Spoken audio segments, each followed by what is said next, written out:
Merhaba değerli Ateş Hattı izleyenleri, yurt dışında yaşayan vatandaşlarımızı yakından ilgilendiren haberleri, bütün yenilikleri sizlere bu kanal üzerinden duyuruyoruz. Almanya'da kadınlar 60 yaşında emekli olabilir mi? En merak edilen sorulardan bir tanesidir bu. Almanya'da emeklilikle ilgili en büyük yanılgılar konusuna bu sorunun cevabıyla başlayalım. Evet, bir zamanlar bu mümkündü. Fakat artık kadınlara yönelik 60 yaş erken emeklilik hakkı kalktı.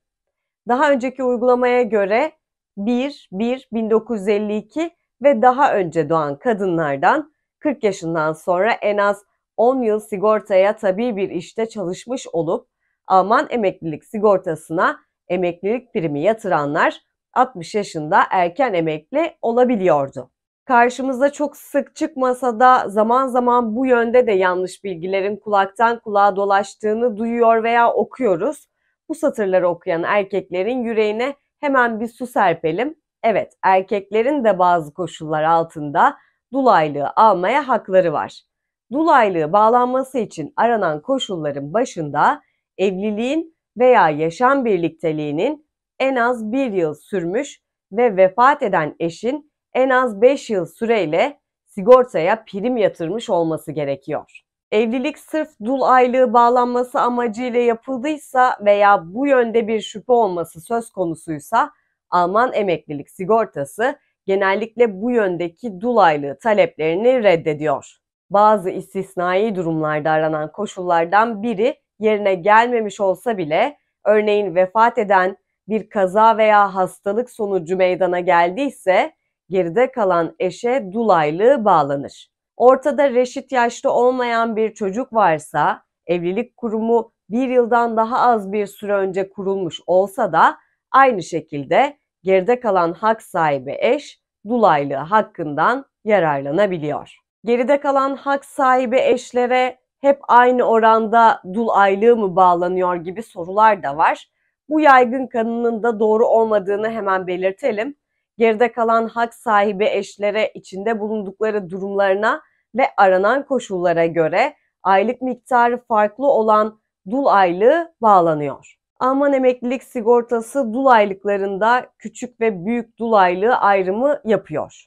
47 yaşın altındaysanız, kendiniz de malul değilseniz ve çocuk yetiştirmiyorsanız o zaman size vefat eden eşinizden dolayı küçük dul aylığı bağlanıyor.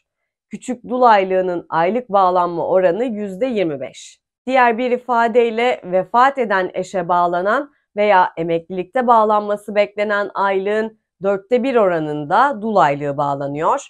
Geride kalan eşin kendi imkanlarıyla geçimini temin edebileceği gerekçesiyle küçük dul aylığı vefat eden eşin ölümünden sonra sadece 2 yıl süreyle ödendikten sonra da kesiliyor. Eşler 2002'den önce evlendilerse ve eşlerden biri 2 Ocak 1962'den önce doğduysa o zaman eski medeni kanun uygulanıyor ki buna göre küçük dul aylığı süresiz bir şekilde geride kalan hak sahibi eşe bağlanıyor. Peki yine akıllara bir soru geliyor. Büyük dul aylığı ne ve kime bağlanıyor?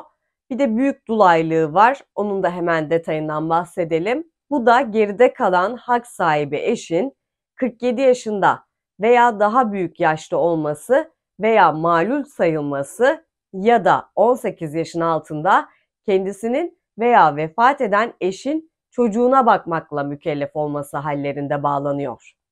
Eğer yetiştirmekle mükellef olduğunuz çocuk bedensel veya zihinsel engelli ise ve kendi geçimini temin edebilecek durumda değilse çocuğun yaşına bakılmaksızın hak sahibi eşe büyük dul aylığı bağlanıyor. Eşin vefat tarihi 1-1-2019'dan önce ise büyük dul aylığı geride kalan eşe 46 yaşında da bağlanır. Büyük dul aylığın miktarı vefat eden eşe bağlanan ve bağlanması beklenen emekli aylığının %55 oranında. Evlilik 2002'den önce yapıldıysa ve eşlerden biri 2 Ocak 1962'den önce vefat ettiyse eski Alman Medeni Kanunu uygulanır ki buna göre aylık bağlama oranı %60'a çıkar. Rehabilitasyon hizmetinden yararlananların emekli aylıkları düşük mü bağlanır? Bir diğer soru bu da. Sağlık sorunları nedeniyle herhangi bir sağlık kuruluşunda alınan rehabilitasyon hizmetinden dolayı ileride bağlanacak emekli aylıkları olumsuz etkilenmez. Aksine rehabilitasyon hizmeti aldığınız sürede adınıza emeklilik primi yatmaya devam ettiği için ileride bağlanacak aylığınız yatırılan prim oranında daha yüksekten bağlanır.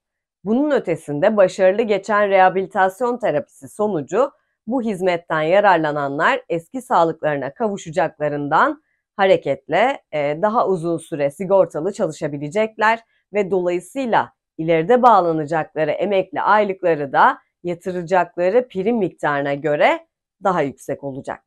Meslek eğitimi alanların 5 yıl sigortalılık süresinden sonra maluliyet aylığı alabilir mi diye sorular da var. Bu kanının da yanlış olduğunu söyleyebiliriz. Almanya'da meslek eğitimi alanlar için maluliyet aylığı düzenlemelerinde farklı bir uygulama söz konusu. Meslek eğitimi alanlar iş kazası veya meslek hastalığı nedeniyle iş gücü kaybına uğramaları halinde eğitime başladıkları ilk günden itibaren Alman emeklilik sigortasından malul sayılıp maluliyet aylığı almaya hak kazanabilirler. Bunun dışındaki tüm sigortalı çalışanlarınsa maluliyet aylığı alabilmek için en az 5 yıl sigortalılık süresine sahip olma koşulunu da yerine getirmeleri gerekiyor. Buna da açıklık getirmiş olalım. Yine en merak edilen sorulardan bir tanesi emeklilik tazminatı var mı sorusu. Evet, geride kalan dul eşe bir defaya mahsus emeklilik tazminatı ödemesi yapılabiliyor. Peki kimler bu tazminattan yararlanabilir? Eşi vefat eden kişiler yeniden evlenmek isterlerse veya acilen paraya ihtiyaçları olması halinde emeklilik tazminatı talebinde bulunabilirler. Bunun için emeklilik tazminatına ilişkin bir taleple düz bir dilekçe yazarak bağlı olduğunuz Alman emeklilik sigortasına başvurmanız yeterli olacak. Dilekçede vefat eden eşin sigorta numarası yer almalı ve evlilik cüzdanının kopyası da eklenmeli. Peki emeklilik tazminatı ne kadar ödenir? Emeklilik tazminatı vefat eden eşten dolayı bağlanacak 2 yıllık dul aylığı miktarındadır. Diğer bir ifadeyle başvuruda bulunan hak sahibi eşe yazılı talepte bulunması halinde 24 aylık dul aylığı miktarında emeklilik tazminatı ödenir. Küçük dul aylığı almaya hak kazanan eşe ise 2 yıllık dul aylığı ödemelerinden geriye kalan süre için emeklilik tazminatı ödemesi yine yapılır. Örneğin küçük dul aylığı alan eş 1 yıl boyunca dul aylığı aldıktan sonra yeniden evlenmeye karar verdiğinde geriye kalan 12 aylık süre için almaya hak ettiği dul aylığını toplu olarak da alabiliyor. Emeklilik tazminatı alan hak sahibi eşlerin bundan dolayı dul aylığı hakkından feragat etmiş sayıldıkları da unutulmamalı. Bu konularla ilgili merak ettikleriniz varsa videonun yorum bölümüne yazarak yine bizlere iletebilirsiniz. Kanalımıza da ücretsiz abone olabilirsiniz. Yeni haberlerde görüşmek üzere, hoşça kalın.